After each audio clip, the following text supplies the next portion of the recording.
أعوذ بالله من الشيطان الرجيم. بسم الله الرحمن الرحيم.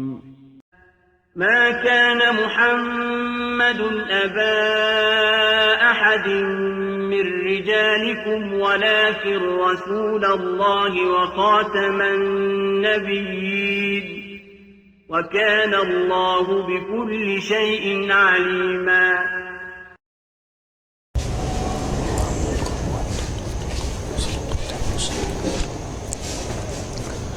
بسم اللہ الرحمن الرحیم.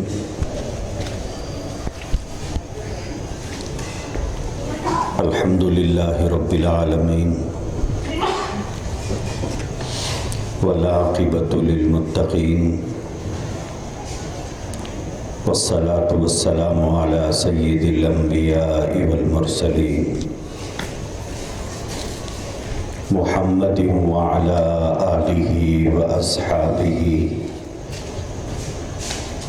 وأزواجه وذرياته وأهل بيته أجمعين إلى يوم الدين.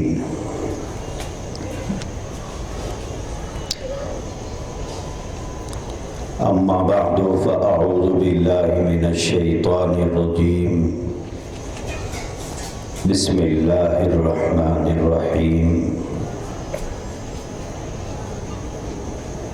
وَمَكَرُوا وَمَكَرَ اللَّهُ وَاللَّهُ خَيْرُ الْمَاكِرِينَ. وَإِذْ قَالَ اللَّهُ يَا عِيسَى إِنِّي مُتَوَفِّيكَ وَرَافِعُكَ إِلَيَّ وَمُطَهِّرُكَ مِنَ الَّذِينَ كَفَرُوا. وقال تعالى في مقام آخر إن مثل عيسى عند الله كمثل آدم. وقال النبي صلى الله عليه وسلم كيف أنتم إذا نزل فيكم ابن مريم وإمامكم منكم او کما قال علیہ الصلاۃ والسلام.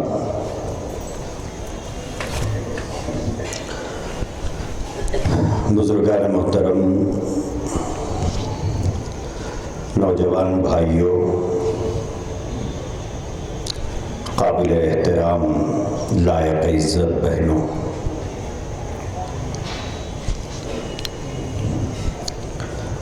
اس وقت میں آپ حضرات کو جو زحمت دی گئی ہے یہاں جمع ہونے کی، وہ ایک اہم بات اور ایک بنیادی عقیدے کی طرف متوجہ کرنے کے لیے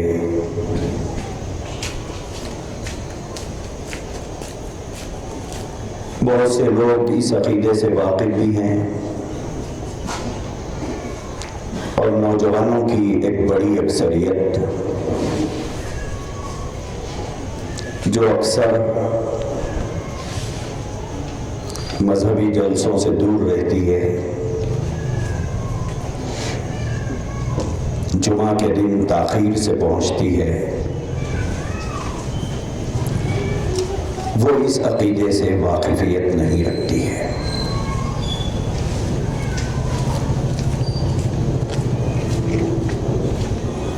اس کے نتیجے میں ایمان جیسی عظیم نعمت پر ڈاکہ ڈالنے والے ڈاکوؤں کا قافلہ اور ایمان کو لوٹنے والے لٹیروں کا گروہ ایسے نوجوانوں کو نشانہ بنا کر آپ کے اس علاقے میں کام کر رہا ہے. عزیزان محترم، اسلام پر جینا بھی ہے اور ایمان پر مرنا بھی ہے. اللہ تبارک و تعالیٰ نے قرآن کریم میں فرمایا یا ایھا الذین آمنوا اتقوا اللہ حق تقاتہ، کہ ایمان والو اللہ سے ایسے ڈرو جیسے اس سے ڈرنے کا حق ہے، وَلَا تَمُوتُنَّ إِلَّا وَأَنْتُمْ مُسْلِمُونَ۔ اللہ فرماتے ہیں کہ تمہیں موت نہ آئے مگر اس حال میں وَأَنْتُمْ مُسْلِمُونَ، تم مسلمان باقی رہو۔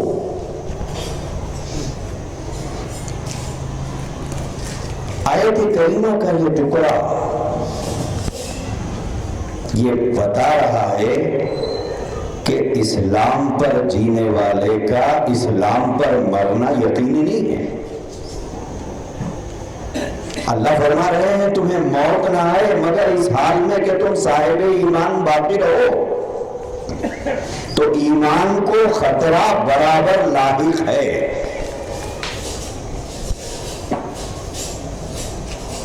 اسی لیے آپ جنازے کی جو دعا پڑھتے ہیں اس میں یہ الفاظ آپ کو ملتے ہیں، اللہم من احییتہ منا فاحیہ علی الاسلام،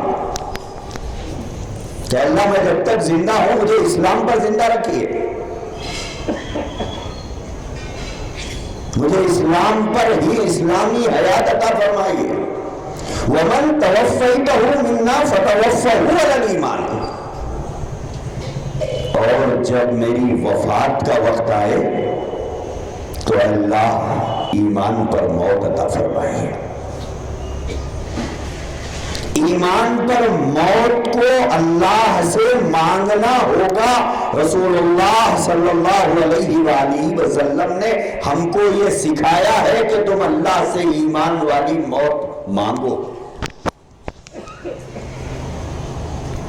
ایمان والی موت طلب کرو، تو ایمان کو برابر خطرہ لاحق ہے۔ اسی لیے اللہ تبارک و تعالیٰ نے قرآن کریم میں فرمایا وَلَا تَمُوتُنَّ إِلَّا وَأَنْتُمْ مُسْلِمُونَ، تمہیں موت نہ آئے مگر اس حال میں کہ تم مسلمان باقی رہو، اسلام پر جمے رہو۔ یعنی انسان کے ایمان کو خطرہ لاحق ہے کفر کا، خطرہ لاحق ہے شرک کا، خطرہ لاحق ہے ایمان کے درمیان میں لٹ جانے کا، خطرہ لاحق ہے بغیر ایمان کے موت کے ہونے کا، اور وہ خطرہ کبھی دبے پاؤں آتا ہے، کبھی دندناتے ہوئے آتا ہے۔ لہذا آپ کو یہاں جمع کرنے کا مقصد اس فتنے کے سلسلے میں آگاہ کرنے کے لیے ہے جو اس وقت میں عمومی طور پر تمام مسلمانوں کے لیے، خصوصی طور پر ہمارے تعلیم یافتہ نوجوانوں کے لیے مسئلہ بنا ہوا ہے۔ وہ ہے اسلام سے متعلق ایک عقیدہ، وہ ہے حضرت عیسیٰ علیہ السلام کا نزول اور حضرت مہدی علیہ الرضوان کا ظہور۔ رسول اللہ صلی اللہ علیہ وآلہ وسلم نے اپنے بعد آنے والے بہت سے حالات کی حضور نے پیشن گوئیاں فرمائی، اور یہ فرمایا کہ میرے بعد دنیا میں کچھ ایسے حالات پیدا ہوں گے، ایسے کئی حالات کا اللہ کے نبی نے تذکرہ فرمایا۔ اسی تذکرے میں حضور علیہ السلام نے دنیا کی جب حیات ختم ہو جائے گی، قیامت قائم ہونے سے پہلے دنیا میں کیا حالات رونما ہوں گے، کیا احوال پیش آئیں گے، اس وقت میں دنیا کی صورتحال کیا ہوگی، اس صورتحال کو بھی اللہ کے رسول علیہ السلام نے بتایا۔ اور لمبی چوڑی تفصیل کتابوں میں علامات قیامت کی ہیں. ان ساری علامتوں کو ایک مجلس میں ایک نشست میں نہیں بیان کیا جا سکتا ہے.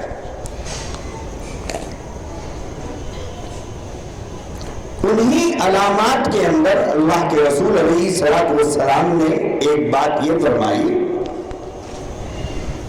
کہ قیامت کے قیام سے پہلے مدینہ طیبہ میں میرے گھرانے میں اولاد فاطمہ کے اندر ایک شخص پیدا ہوگا. حضور نے فرمایا کہ ان کا نام میرے نام کے مماثل محمد ہوگا اور ان کے والد کا نام میرے والد کے نام کے مثل عبداللہ ہوگا. اور ایک روایت میں یہ بھی موجود ہے کہ ان کی والدہ کا نام میری والدہ کے نام کے مماثل آمنہ ہوگا. اور وہ حضرت فاطمہ رضی اللہ تعالی عنہا کے صاحبزادے حضرت حسن ابن علی رضی اللہ تعالی عنہ کی اولاد میں سے ہوں گے.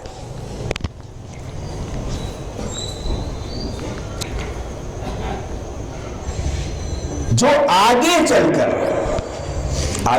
مہدی کہلائیں گے. مہدی ان کا نام نہیں ہے، مہدی ان کا لقب ہے. نام ان کا محمد ہوگا اور ان کا لقب مہدی ہوگا. ایک بات تو اللہ کے نبی علیہ الصلوۃ والسلام نے یہ فرمائی، قرب قیامت اور قیامت سے پہلے دنیا میں حضرت مہدی کا ظہور ہوگا. اب اس حضرت مہدی کے مسئلے کو لے کر دنیا کے اندر اب تک بے حساب لوگ دعوے دار پیدا ہوئے ہیں اور سب سے زیادہ مہدویت کے دعوے دار اگر دنیا میں کسی ملک میں پائے جاتے ہیں تو وہ ایران میں پائے جاتے ہیں. ہر 4 دن کے بعد ایک شخص کھڑا ہوتا ہے وہاں پر انا المہدی منتظر. حضرت مولانا اسد قاسم سنبھلی صاحب کی تحریروں میں اس بات کا تذکرہ موجود ہے کہ 3500 سے زائد مہدویت کے دعوے دار جیلوں میں پڑے ہوئے ہیں.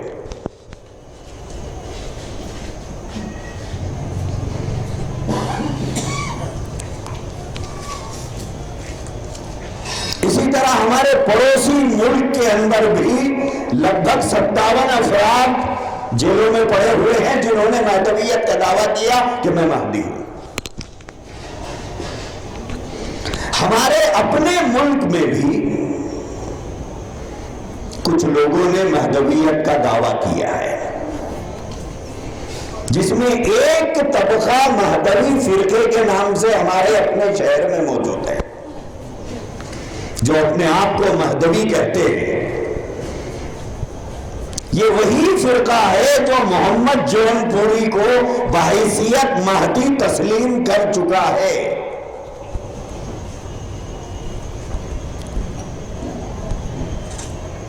اللہ کے رسول علیہ الصلوۃ والسلام کی جو احادیث ہیں اور دوسری طرف یہ مہدویت کے جو دعوے دار ہیں،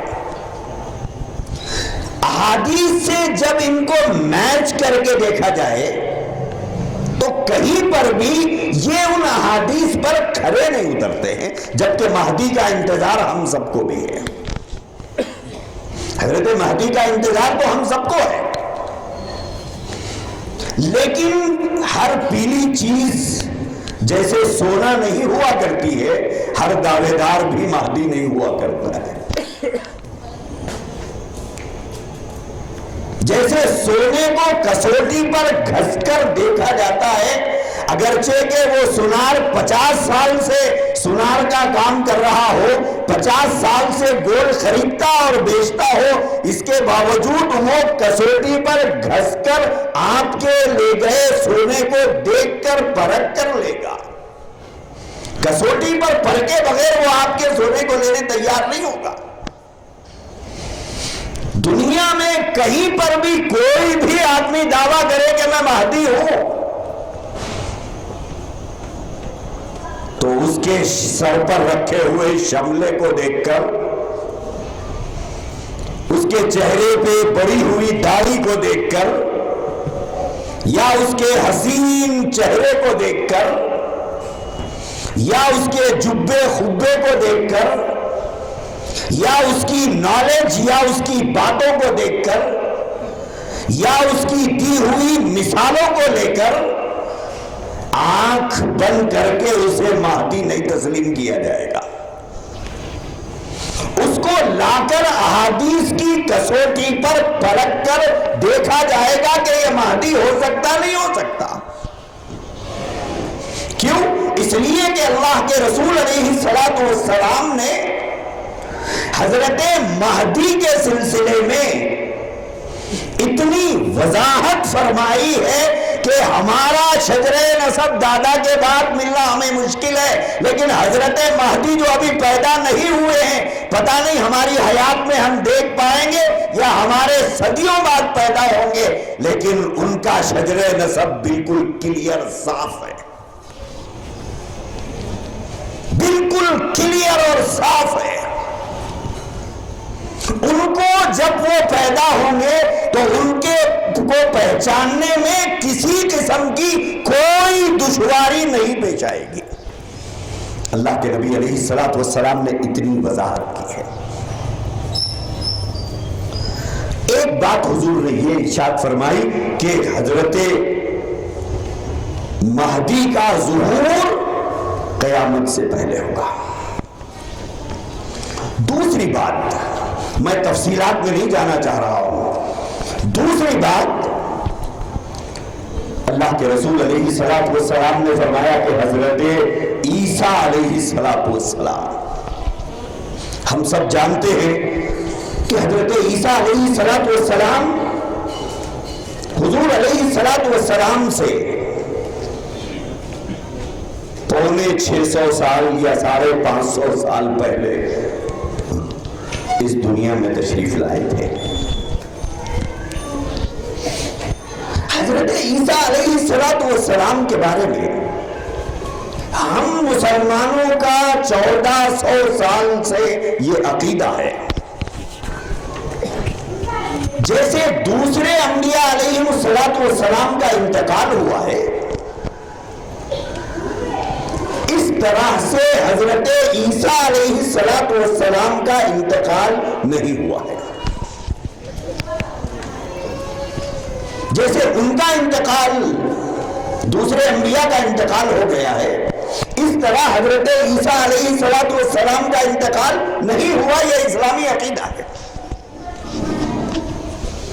پھر حضرت عیسیٰ علیہ الصلوۃ والسلام کہاں ہے؟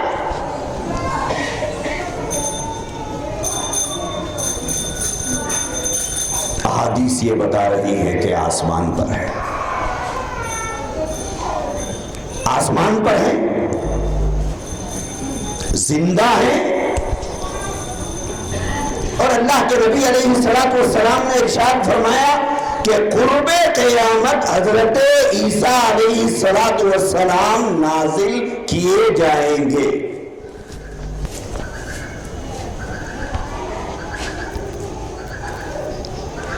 اب اس میں لوگ بہت سے سوالات کرتے ہیں، نبی علیہ الصلوۃ والسلام کے فرما دینے کے بعد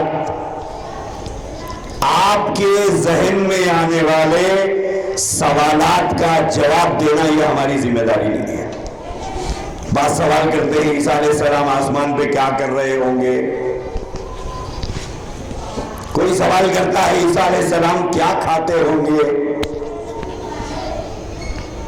لکھا ہے کتابوں کے اندر، اگر کھاتے ہوں گے تو پھر ضرورت کے لیے کہاں جاتے ہوں گے۔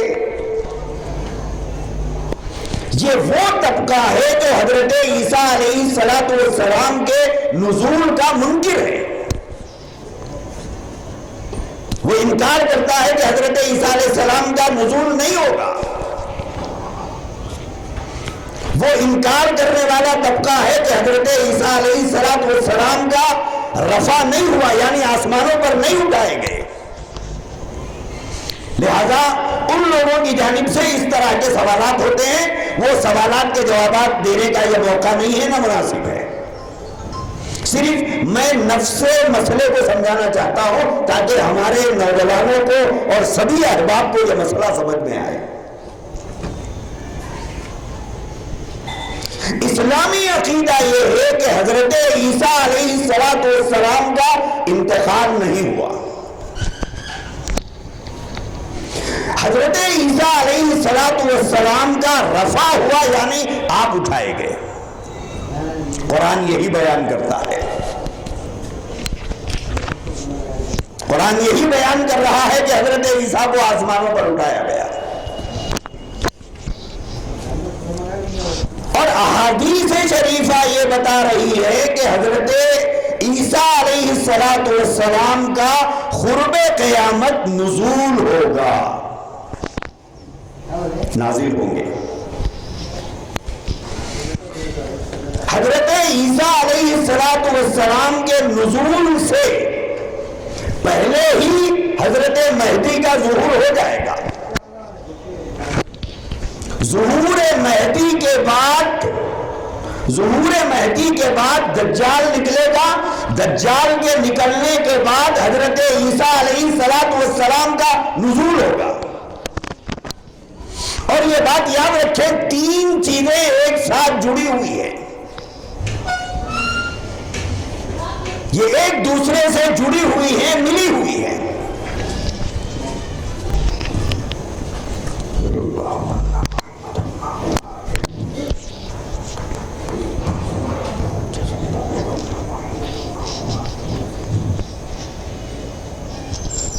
تین چیزیں ایک دوسرے سے جڑی ہوئی ہیں، یہ پوری کڑی ہے. ظہور مہدی، خروج دجال، نزول عیسیٰ، یہ جڑی ہوئی ہے ایک دوسرے سے. اللہ کے نبی علیہ السلام نے فرمایا کہ مہدی پیدا ہوں گے مدینہ طیبہ میں، لیکن وہاں پر وہ مہدی کی حیثیت سے نہیں پہچانے جائیں گے، وہاں تو محمد ہی کی حیثیت سے ان کا تعارف ہوگا. اور اللہ کے نبی علیہ السلام نے یہ فرمایا کہ مدینے کے حاکم کا انتقال ہوگا، اس کے بعد اس کے جانشین کے مسئلے پر وہاں اختلاف ہوگا، اور حضرت مہدی کو یہ اندیشہ ہوگا کہ کہیں مجھے وہ جانشین نہ بنا دیا جائے، وہ مدینے سے خفیہ طور پر نکل کر مکہ المکرمہ چلے جائیں گے. مکہ المکرمہ کے اندر حضرت مہدی بیت اللہ کا طواف کر رہے ہوں گے، اور اس زمانے میں حالات اتنے برے ہوں گے کہ لوگوں کو حضرت مہدی کا شدید انتظار ہوگا.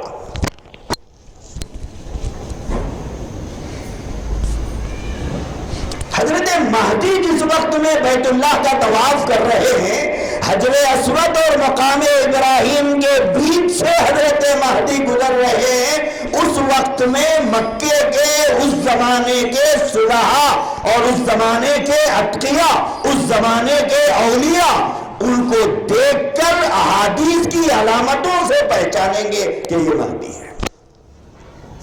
وہ اعلان نہیں کریں گے کہ میں مہدی ہوں، وہ لوگوں کو نہیں بتائیں گے کہ میں مہدی ہوں،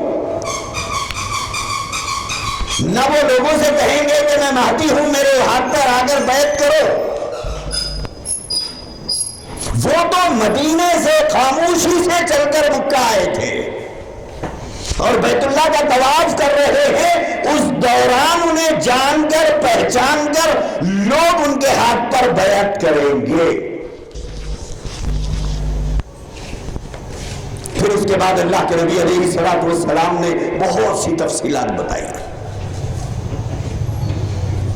پھر حضرت مہدی بیت اللہ سے نکلیں گے، مکے سے نکلیں گے، مدینہ طیبہ آئیں گے، حضور کے روضے پر حاضری دیں گے. پھر حضرت مہدی نکل کر ملک شام جائیں گے. پھر بیچ میں لمبی چوڑی تفصیل ہے. جب وہ قسطنطنیہ کے علاقے میں ہوں گے اس دوران حضرت مہدی کو اطلاع ملے گی خروج دجال کی، دجال کا ظہور ہوگا. ابھی آپ مولانا سے سن رہے تھے کہ ہر نبی نے دجال کے فتنے سے اپنی امت کو ڈرایا ہے. اور دجال ایک شخصیت کا نام ہے. خروج دجال کے بعد حضرت مہدی جو قسطنطنیہ کے علاقے میں ہوں گے وہاں سے نکل کر ملک شام آئیں گے. دمشق کی جامع مسجد کے اندر فجر کی نماز کا وقت ہوگا. فجر کی اذان بھی کہہ دی گئی، فجر کی نماز کی اقامت بھی کہتی جائے گی. اس کے بعد ایک آواز سنائی دے گی کہ مجھے نیچے اتارو.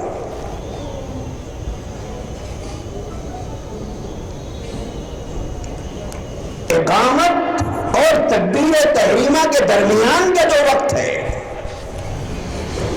اس وقت میں حضرت عیسیٰ علیہ السلام کو اللہ تبارک و تعالی آسمان سے نیچے اتارے گا اور حضرت عیسیٰ علیہ السلام دو زرد چادروں کے اندر دو فرشتوں کے کندھوں پر ہاتھ رکھ کر آسمان سے زمین کے اوپر دمشق کی جامع مسجد کے مشرقی مینارے کے اوپر اتارے جائیں گے. جس وقت میں حضرت عیسیٰ علیہ السلام کا نزول ہوگا ان کے سر کے بالوں کی کیفیت ایسی ہوگی جیسے چاندی، اور لوگوں کو ایسا محسوس ہوگا کہ ابھی نہا کے آئے ہیں، پانی کے قطرے ٹپک رہے ہیں. جب آواز دیں گے کہ مجھے نیچے اتارو،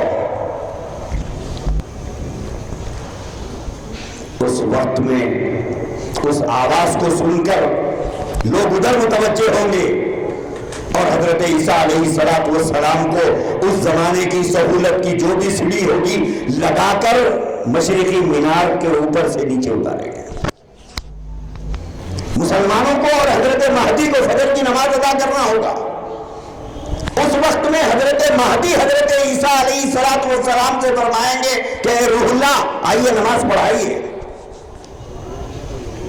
حضرت مہدی فرمائیں گے، حضرت مہدی سے حضرت عیسیٰ کہیں گے کہ نہیں آپ پڑھائیے.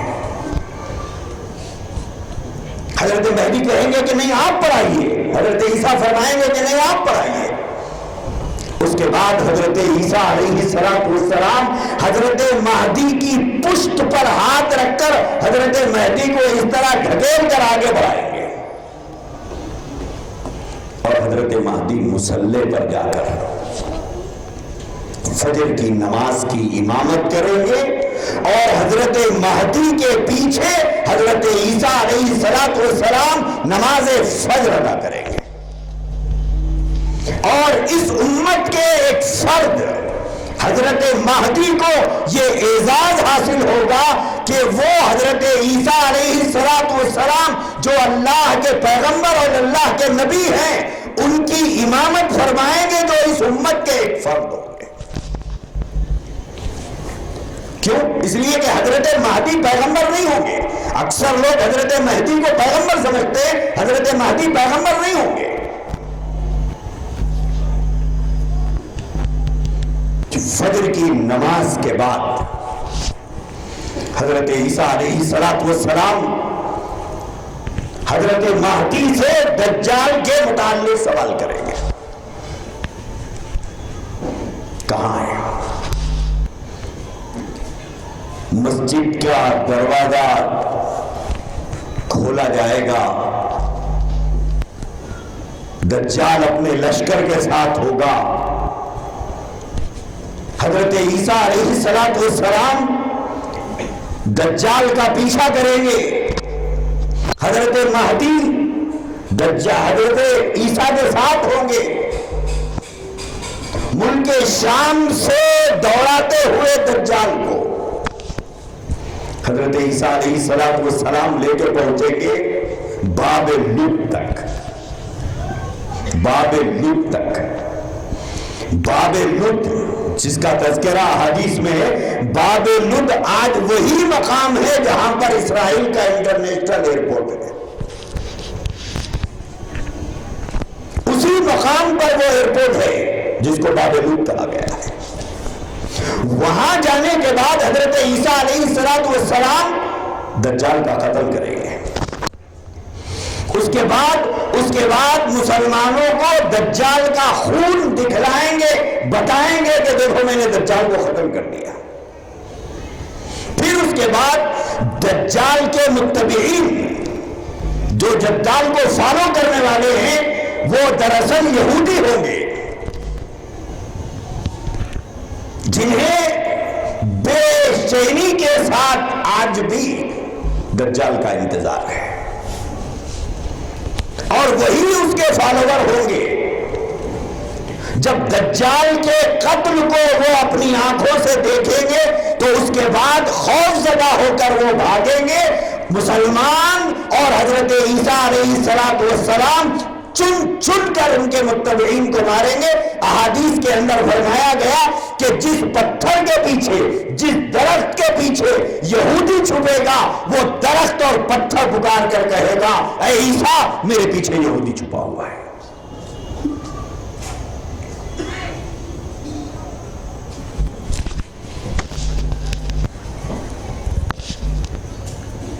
دجال کے قتل کے بعد علامات قیامت کی بہت تفصیلات ہے، مجھے یہ 3 ہی باتیں کرنا تھا.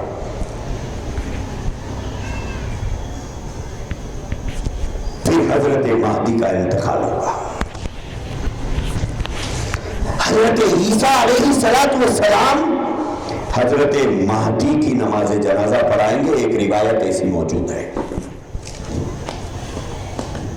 پھر اس کے بعد ہم جانتے ہیں حضرت عیسیٰ علیہ السلام جب آسمانوں پر اٹھائے گئے تھے اس وقت ان کا نکاح نہیں ہوا تھا.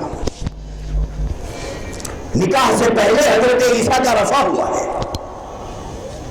اس کے بعد حضرت عیسیٰ علیہ السلام نکاح فرمائیں گے.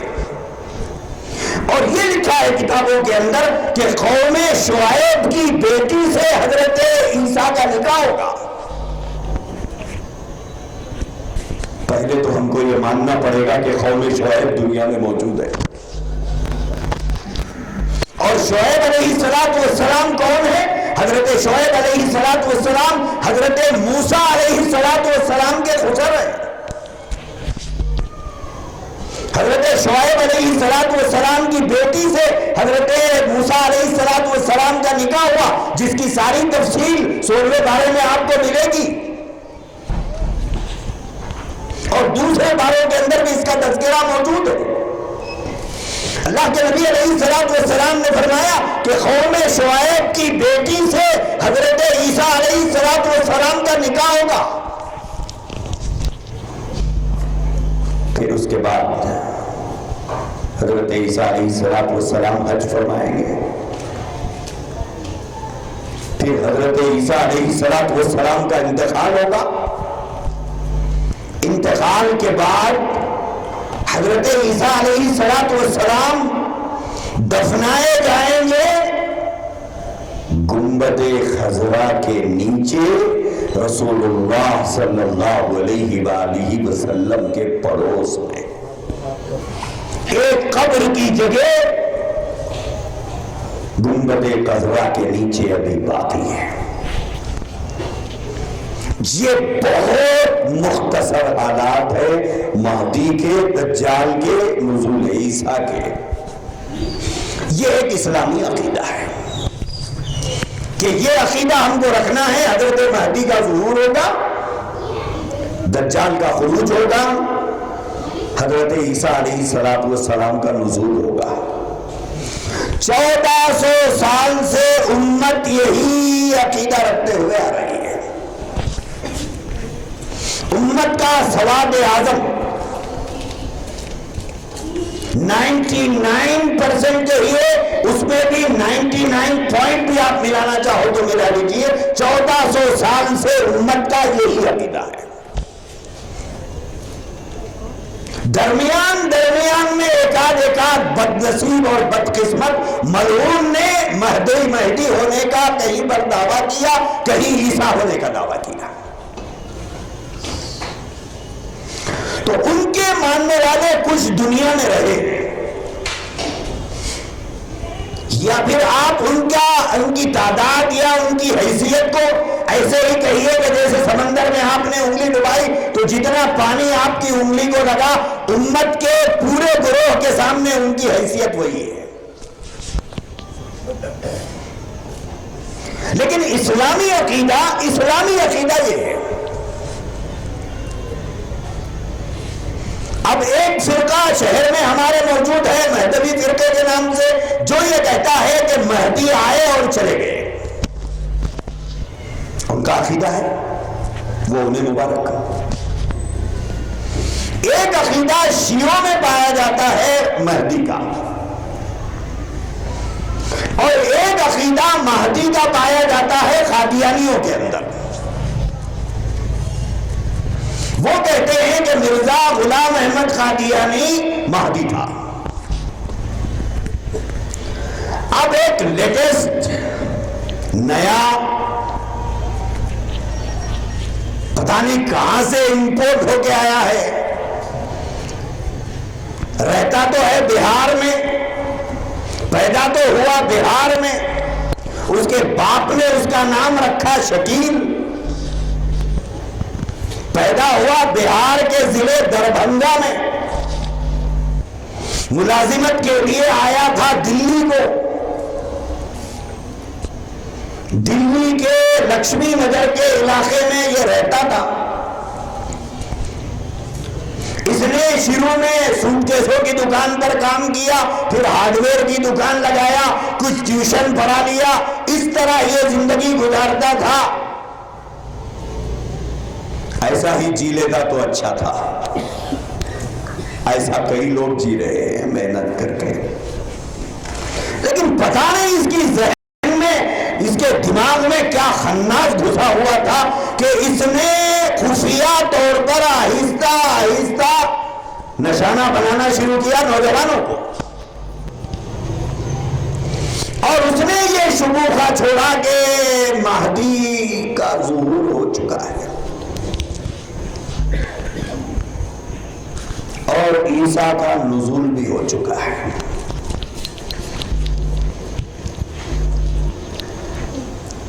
یہ آہستہ آہستہ آہستہ زہر گھول رہا تھا، وہاں پر لوگوں کو پتا چلا تو اس کی بہت بری درگت انہوں نے کی، وہاں پہ اس کی باضابطہ پٹائی ہوئی ہے۔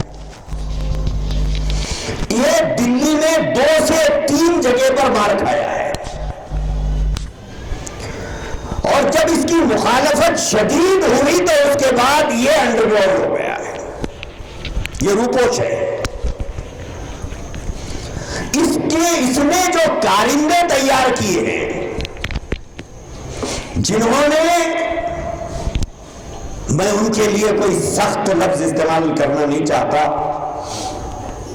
نوجوانوں نے ناواقفیت کی بنیاد پر، لا علمی کی بنیاد پر، یا انہوں نے حضرت مہدی اور عیسیٰ کے سلسلے میں جو سن رکھا تھا اس شخصیت سے ملاقات کی غرض سے، یہ نوجوان اس کے حد پہ چڑھ گئے، اور وہ اس وقت میں روپوش ہے، اور اس کے بھٹکائے ہوئے اور یہ بھٹکے ہوئے کارندے دنیا کے اندر تو نہیں، ہمارے ملک کے مختلف حصوں میں اور ہمارے شہر میں، اور خصوصیت کے ساتھ اس علاقے میں، اس علاقے کے اندر نوجوانوں کو نشانہ بنا رہے ہیں، اور یہ بتا رہے ہیں کہ حضرت عیسیٰ علیہ السلام آ گئے، حضرت مہدی آ گئے، اور ان کو جو باتیں سمجھائی جا رہی ہیں وہ یہ سمجھائی جا رہی ہے کہ کیسے حضرت مہدی کا ظہور ہوگا اور کیسے یہ بات پاسبل ہے کہ حضرت عیسیٰ علیہ السلام آسمانوں پر زندہ ہیں، اور کیسے یہ بات پاسبل ہے کہ حضرت عیسیٰ علیہ السلام آسمان سے فرشتوں کے کندھوں پر ہاتھ رکھ کر اتریں گے، اور کیسے یہ چیز پاسبل ہے کہ حضرت عیسیٰ علیہ السلام دجال سے قتال کریں گے۔ موجودہ سائنس کو اور موجودہ دنیا کی ترقی کو یا پھر موجودہ دور میں جو لڑائیاں جدید ہتھیاروں کے ذریعے یا فائٹر پلینز کے ذریعے جو کیے جا رہے ہیں، ان تمام چیزوں کو پیش کر کے نوجوانوں کو بتایا جا رہا ہے کہ احادیث میں تو ایسا لکھا ہوا ہے، اس کا مطلب بالکل ویسا ہی نہیں ہے جیسا حدیث میں بیان کیا گیا ہے۔ گویا اللہ کے رسول علیہ السلام نے جو کچھ فرمایا ہے وہ ایز اٹ از دنیا میں ہوگا یا نہیں ہوگا، یہ شکیل بن حنیف کا گروپ یہ کہتا ہے کہ ایز اٹ از ویسا نہیں ہوگا، ایز اٹ از ویسا نہیں ہوگا۔ کیوں نہیں ہوگا؟ تو کہتے ہیں کہ آج کے دور میں یہ چیز پاسبل نہیں ہے، امپاسبل نہیں ہے۔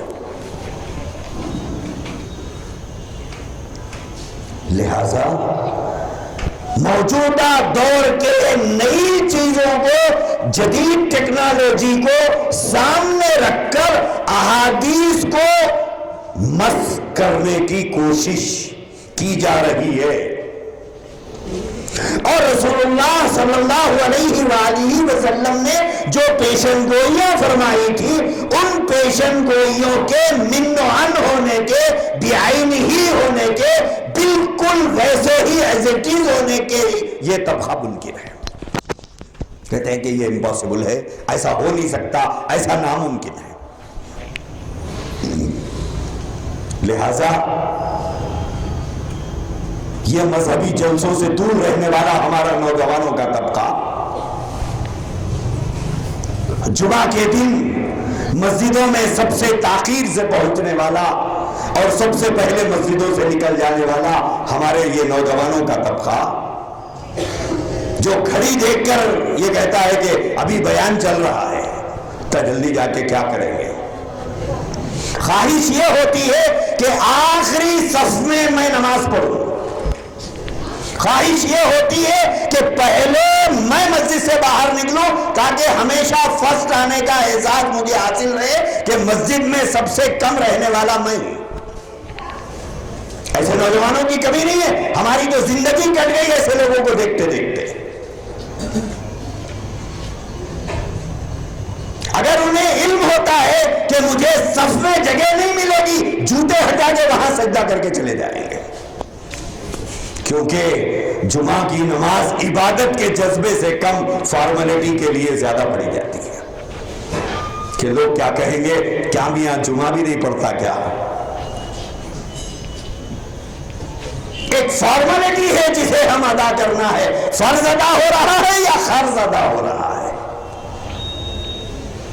تو ایسے نوجوانوں کا طبقہ جو کسی مذہبی جلسوں میں نہیں آتا، علماء کی مجلسوں میں نہیں بیٹھتا، حدیث پڑھی جاتی ہے تب نہیں بیٹھتا، فجر کے بعد تفسیر پڑھی جاتی ہے تب نہیں بیٹھتا، جمعہ کے خطبے اور بیان میں شریک نہیں ہوتا، ایسے نوجوانوں کی کثرت آج ایسے بھٹکانے والوں کا شکار ہو رہی ہے۔ کیوں؟ اس لیے کہ اسلامی عقیدہ کیا ہے اس کو سمجھا ہی نہیں ہے۔ ایسے نوجوانوں کو ٹارگٹ کر کے، کیا یہ نوجوان ان پڑھ ہیں؟ نہیں صاحب، یہ ان پڑھ نہیں ہے، یہ تو ہائی ٹیک سٹی میں موجود بڑی بڑی کمپنیوں میں کام کرنے والے ہیں، وپرو جیسی کمپنی میں کام کرنے والے نوجوان، کیا وہ ان پڑھ ہوتے ہیں؟ کیا وہ ان پڑھ ہیں؟ دینی تعلیم کے اعتبار سے ان کے ہاتھوں میں وقت کی موجودہ رائج الوقت ڈگریاں موجود ہیں، لیکن اسلامی اعتبار سے، دینی اعتبار سے، دینی معلومات کے اعتبار سے ایڈمیشن کس میں دیا جائے، پی پی 1 میں یا پی پی 2 میں؟ کیونکہ مجھے معاف کیجیے، میں سخت بولنے کا عادی ہوں، میں مزاجوں کی رعایت کا عادی آدمی نہیں ہوں. ہم تو 50 سال سے 10 صورتوں میں اپنی زندگی گزار رہے ہیں. 10 صورتوں میں پوری عمر ہم نے نکالی، 10 سورے یاد کر لیے. آج بھی بعض لوگ 50 سال کی عمر کے ہوتے ہیں، پوچھتے ہیں مولانا دعائے خلود یاد نہیں رہے تو کیا پڑھنا؟ 50 سال کی عمر میں یہ سوال کیا زیب دیتا ہے آپ کو؟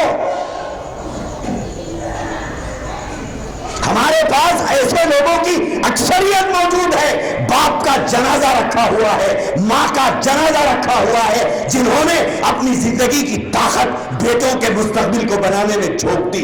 باپ نے اپنی زندگی کی کمائی بیٹے کے بہتر فیوچر کے لیے اپنے جوانی کی ہڈیاں بوسیدہ کر دی، اپنی جوانی کی کمائی لگا دی. ماں نے اپنی پوری جوانی صرف کر دی، اپنی زندگی کا سکون اور چین اپنی اولاد کے لیے لگا دیا اور انہیں ایک بہتر نوجوان بنا کے کھڑا کیا. ایسی کثرت موجود ہے کہ جب ماں کا جنازہ یا باپ کا جنازہ رکھا ہوا ہے تو بیٹے کو نہیں پتا ہوتا ہے کہ اب مجھے کیا پڑھنا ہے، کیا پڑھنا ہے. جس باپ نے اس بیٹے کے مستقبل کو بنانے کے لیے اپنی جوانی کی طاقت بھی لگائی، اپنی جوانی کی کمائی بھی لگائی اور اس کا خون اس کے رگوں میں سفید ہو گیا، وہ بوسیدہ ہو گیا اور وہ لکڑی پکڑ کر گھسیٹتا ہوا بھی اپنے بیٹوں کے مستقبل کے لیے فکر مند ہے. پلنگ میں لیٹا ہوا پڑا ہوا ہے لیکن اسے اپنے بچوں کے فیوچر کی فکر ہے. اس باپ کا جنازہ رکھا ہوا ہے. آج کے جوان کو یہ پتا نہیں ہے کہ نماز جنازہ میں کیا دعا پڑھی جاتی ہے. جس ماں کا دودھ، جس ماں نے خون کی شکل میں اپنا دودھ پلا کر جس بیٹے کو جوان کیا تھا، آج وہ بیٹا ماں کی جنازہ پڑھنے کے لیے کھڑا ہوا ہے لیکن اسے پتا نہیں ہے کہ کیا پڑھنا چاہیے. وہ تو بازو والے کے سپورٹ سے نماز ادا کرتا ہے. میرے بزرگوں، نوجوانوں، یہ دین سے ناواقفیت، اسلام سے ہماری دوری ہمیں اس نتیجے تک پہنچا دی. پہلے نماز غارت ہوئی، دین سے تعلق ٹوٹا، اللہ سے محبت ختم ہوئی، نبی سے رشتہ ٹوٹا. ٹوٹتے ٹوٹتے اب ایمان کھونے کے دوراہے پر ہم آ گئے. ہماری لا علمی، ہماری ناواقفیت اور ہماری دین سے دوری، دینی مجلسوں سے دوری، مساجد سے دوری، دینداروں سے دوری، آج ایمان کے لالے پڑ گئے. آج ایمان کے غارت گر، ایمان کے سوداگر آپ کے ایمان کا سودا کرتے پھر رہے ہیں. آج ہمارے شہر میں کئی نوجوان یہ شکیل بن حنیف ملعون کو مہدی اور عیسیٰ کہتے پھر رہے ہیں اور صورتحال یہاں تک بگڑ گئی کہ ماں باپ سمجھانے کی کوشش کر رہے ہیں تو وہ ماں باپ کا بائیکاٹ کر کے گھروں سے نکل جا رہے ہیں. کیوں؟ ان کو یہ ترغیب دی گئی، ان کا یہ مزاج بنایا گیا، ان کا یہ ذہن بنایا گیا جیسے صحابہ نے مکے سے ہجرت کی تھی ایسے ہی تم بھی ہجرت کرو. رسول اللہ کا ساتھ دینے پر صحابہ کرام کو جیسے مکے والوں نے ستایا تھا، انہیں اذیتیں دی تھی، انہیں تکلیف پہنچایا تھا، تو جیسے انہوں نے اپنے وطن عزیز کو چھوڑا، اپنے دیار کو چھوڑا، اپنے عزیز و اقارب کو چھوڑا، تم بھی اسی طرح چھوڑ کر ہمارے پاس آ جاؤ. یہ وقت اپنے بچوں کے ایمان کی فکر کا ہے، اور یہ فتنہ کچھ دن پہلے مسجد عزیزیہ میں ہوا، اخبارات کی زینت بنا، آپ کو یاد ہوگا۔ اس کے بعد بوئن پلی کے علاقے میں ہوا۔ ابھی حالیہ دنوں میں، ایک ہفتہ بھی مکمل نہیں ہوا، آپ کی اس بستی کے اندر مکان کرائے پر لے کر یہاں کے نوجوانوں کو نشانہ بنایا جا رہا ہے کہ حضرت مہدی آگے، مہدی آگے۔ شکیل بن حنیف کے ماننے والوں، تم چھپ کر سن رہے ہوں گے، کون سی حدیث میں لکھا ہوا ہے کہ مہدی آنے کے بعد گھونگھٹ اوڑھ کر بیٹھیں گے؟ اگر شکیل مہدی ہے تو باہر کیوں نہیں آتا؟ حضرت مہدی کے بارے میں تو لکھا ہے کہ وہ جہاد کریں گے، یہ چھپ کے کیوں بیٹھتا ہے؟ یہ باہر کیوں نہیں نکلتا؟ آپ مہدی کو، اگر وہ مہدی ہے تو ہم آپ سے گزارش کر رہے ہیں کہ ہم اس کے ہاتھ پر ہم بیعت کریں گے، ہمارے ہاتھ سب کے بے چین ہیں اس سے بیعت کرنے کے لیے، بلاؤ تو صحیح حیدرآباد، بلاؤ تو صحیح اسے حیدرآباد۔ نوجوانوں ایک بات یاد رکھو، اگر حضرت مہدی کا ظہور ہو بھی گیا اور حضرت عیسیٰ کا نزول ہو بھی گیا، اگر آپ کو اطلاع مل گئی حضرت مہدی کا ظہور ہو گیا، حضرت عیسیٰ علیہ السلام نازل ہو گئے،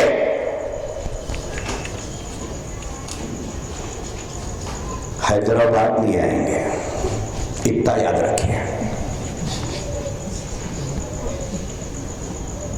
اور نہ ہی انڈیا کو آئیں گے، یہ بھی یاد رکھ لیجیے۔ نہ حضرت مہدی کا جو روڈ میپ جو حدیثوں میں بتایا گیا ہے اس میں انڈیا نہیں ہے، حضرت عیسیٰ علیہ السلام کا جو روڈ میپ ہے اس میں حضرت عیسیٰ علیہ السلام کے روڈ میپ میں انڈیا نہیں ہے۔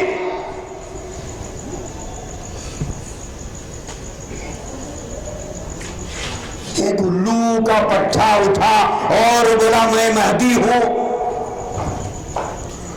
تو آپ مان لیے اسے مہدی؟ پوری امت ایک طرف ہے،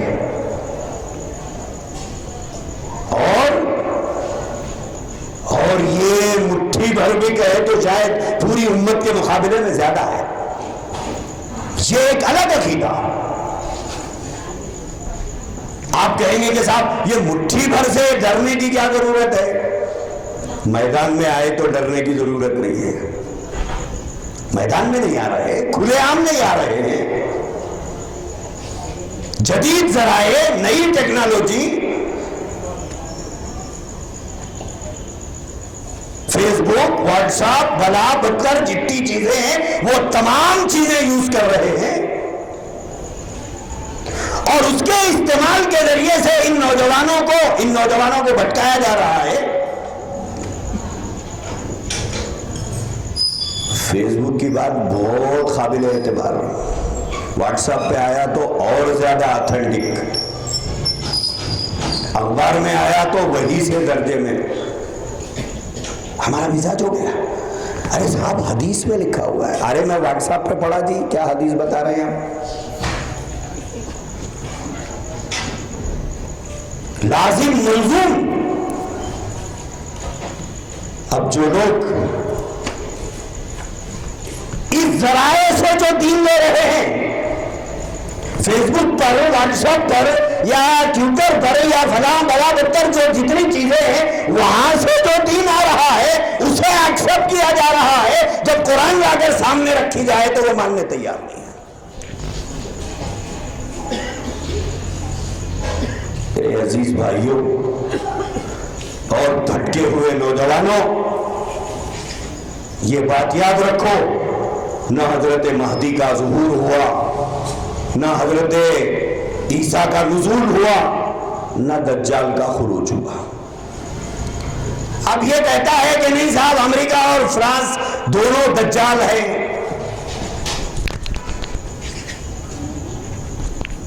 یہ دونوں دجال ہے، جبکہ دجال ایک شخصیت کو کہا گیا، ملکوں کو نہیں کہا گیا۔ حضور کو اتنا نہیں سمجھ میں آیا نعوذ باللہ کہ حضور فرمائیں کہ 2 ملک ہوں گے وہ دجال ہوں گے۔ اب یہ جو اعتراضات ہیں کہ آج کے زمانے میں یہ کیسے پاسبل ہے، تو حضرت آدم علیہ السلام کا بغیر ماں باپ کے پیدا ہونا اس وقت پاسبل تھا؟ اس وقت پاسبل تھا؟ حضرت عیسیٰ علیہ السلام کا بغیر باپ کے پیدا کیا جانا کیا یہ پاسبل تھا یا آج پاسبل ہے؟ میرے نوجوان بھائیوں، ایک بات یاد رکھو، قرآن کی بات کو، دین کی بات کو، اسلام کی بات کو، وحی کی بات کو عقل کے گراف میں لا کر نہیں سوچا جا سکتا۔ دین کو آپ عقل میں لا کر نہیں سوچیں گے۔ اگر آپ عقل سے سوچیں گے تو اللہ کا وجود ہی آپ کو سمجھ میں نہیں آئے گا۔ عقل سے اگر آپ اللہ کو سمجھنا چاہیں تو آپ کو اللہ کا وجود نہیں سمجھ میں آئے گا۔ نہ حضرت آدم علیہ السلام کے بغیر باپ کے پیدا ہونے کا یقین دل میں بیٹھے گا، نہ حضرت عیسیٰ علیہ السلام کے بغیر باپ کے پیدا ہونے کا ایمان تمہارا ہوگا۔ دین کو عقل کے ترازو میں لا کر نہیں سوچا جائے گا۔ یہ مستقل ایک ٹاپک ہے کہ عقل اور اس کا دائرہ کار کیا ہے۔ عقل کا دائرہ کار کیا ہے؟ آئندہ ہفتہ شاید ایک اور قریب میں ہی اجتماع ہوگا، اگر وہاں موقع ہوگا تو میں سمجھاؤں گا کہ عقل کیا ہے اور وحی کیا ہے۔ عقل کا دائرہ کہاں تک ہے اور وحی کا دائرہ کہاں تک ہے۔ عقل کی اڑان کہاں تک ہے اور وحی کہاں سے شروع ہوتی ہے۔ یہ مستقل ایک ٹاپک ہے۔ تو دین کی بات کو، قرآن کی بات کو، حدیث کی بات کو آپ عقل کے ترازو میں لا کر سوچیں گے تو سوائے گمراہی مقدر میں ہونے کے اور کچھ نہیں ہوتا ہے۔ حضرت علی رضی اللہ تعالیٰ عنہ نے فرمایا، اگر دین کا عقل میں کوئی دخل ہوتا، عقل کا اگر کوئی دخل دین میں ہوتا تو حضرت علی نے فرمایا، آپ نے دیکھا ہوگا کہ سردی کے موسم میں لوگ چمڑے کے موزے پہنتے ہیں، خفین جسے کہا جاتا ہے، چمڑے کے ہوتے ہیں وہ۔ اس کے بارے میں شرعی مسئلہ یہ ہے کہ اگر آدمی اپنے شہر میں رہتا ہے، اپنے گاؤں میں رہتا ہے، ظہر کی نماز میں وہ وضو کیا اور وہ موزے پہن لیا تو 5 نمازوں کے لیے اس کے اوپر مسح کیا جا سکتا ہے، وہ اتار کے پیر دھونے کی ضرورت نہیں ہے۔ سردی کے موسم میں لوگوں کو بڑی سہولت ہوتی ہے اس سے، اگر مسافر ہوگا تو 3 دن تک کرے گا۔ جو مسح ہوتا ہے وہ پیر کے اوپری حصے میں ہوتا ہے، ایسا مسح کیا جاتا ہے، یہ تلویح اس کے اوپر کیا جاتا ہے۔ حضرت علی رضی اللہ تعالیٰ عنہ نے فرمایا کہ اگر دین میں عقل کا کوئی دخل ہوتا تو میں موزوں پر مسح اوپر نہیں نیچے کرتا تھا، کیوں؟ گندا تو نیچے ہوتا ہے، اوپر تھوڑی ہوتا ہے۔ مگر دین میں عقل کا کوئی دخل نہیں ہے۔ آدمی کا وضو ٹوٹتا ہے اور وضو کئی وجوہات سے ٹوٹتا ہے۔ وضو ٹوٹنے کے بعد، جیسے ایک موٹی مثال، گیس پاس ہو گئی، وضو ٹوٹ گیا۔ اب اللہ کا حکم یہ ہے کہ وضو کرو، نماز پڑھنا ہو تو وضو کرو، قرآن پڑھنا ہو تو وضو کرو، قرآن چھونا ہو تو وضو کرو۔ ٹھیک ہے بھائی، وضو کے ٹوٹنے کی بنیاد کیا ہے؟ گیس پاس ہو گئی، وضو کرنا ہے۔ اب وضو آدمی کر رہا ہے، 3 مرتبہ اس نے ہاتھ دھویا، 3 مرتبہ کلی کیا، 3 مرتبہ ناک میں پانی چڑھایا، 3 مرتبہ چہرہ دھویا، 3 مرتبہ ہاتھ دھویا، سر پہ مسح کیا، پیر دھویا۔